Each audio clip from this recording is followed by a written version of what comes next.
જય શ્રી કૃષ્ણ વહાલા સાથીઓ, આવો આપણે સૌ મળીને ભગવાન કૃષ્ણને પ્રાર્થના કરીએ। હે પ્રભુ, જે પણ ભક્ત આજે આ દિવ્યવાણી અંત સુધી શ્રદ્ધાથી સાંભળે તેની તમામ મનોકામનાઓ પૂર્ણ કરજો, અને જે પણ ભક્ત આ વિડીયોને લાઇક કરે અને કમેન્ટમાં રાધે રાધે લખે તેના બધા દુઃખ અને પીડા દૂર કરજો।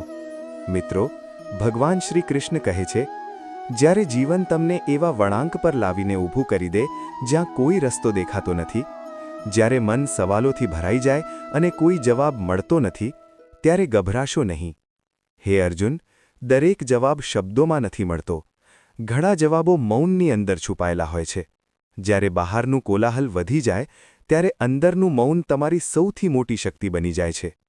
જ્યારે તમે થાકી જાઓ, જ્યારે લાગે કે હવે કંઈ શક્ય નથી, ત્યારે ભાગશો નહીં, તૂટશો નહીં, માત્ર મારી સાથે જોડાઈ જાઓ, કારણ કે જ્યારે દુનિયા તમને એકલા છોડી દે છે ત્યારે પણ હું તમારી સાથે ઊભો રહું છું।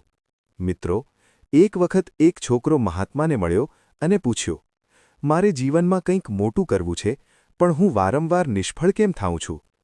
મહાત્માએ સ્મિત કરીને કહ્યું કે જ્યાં સુધી તું તારા લક્ષ્ય તરફ પહેલું પગલું નથી ભરતો, ત્યાં સુધી સફળતા વિશેના બધા પ્રશ્નો અધૂરા જ રહે છે। આ વાત છોકરાના મનમાં રહી ગઈ।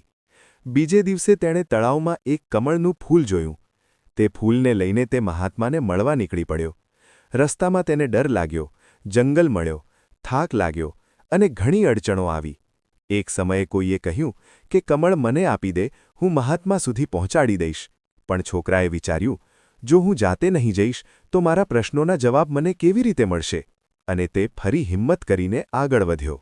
અંતે જ્યારે તે મહાત્મા સુધી પહોંચ્યો ત્યારે મહાત્માએ કહ્યું, તારા બધા પ્રશ્નોના જવાબ તારી આ યાત્રામાં જ છુપાયેલા હતા। મિત્રો, જીવન પણ એ જ રીતે ચાલે છે। જ્યારે આપણે આપણા ઉદ્દેશ્યને યાદ રાખીએ ત્યારે અડચણો નાની લાગી જાય છે। ભગવાન શ્રી કૃષ્ણ કહે છે, સમર્પણ, ધીરજ અને ધ્યાન, આ 3 ગુણ માણસને સફળતા સુધી લઈ જાય છે। એટલે જીવનમાં ગભરાશો નહીં, તમારા લક્ષ્યને હંમેશા તમારી આંખો સામે રાખો અને વિશ્વાસ રાખો કે ભગવાન હંમેશા તમારી સાથે છે। જય શ્રી કૃષ્ણ।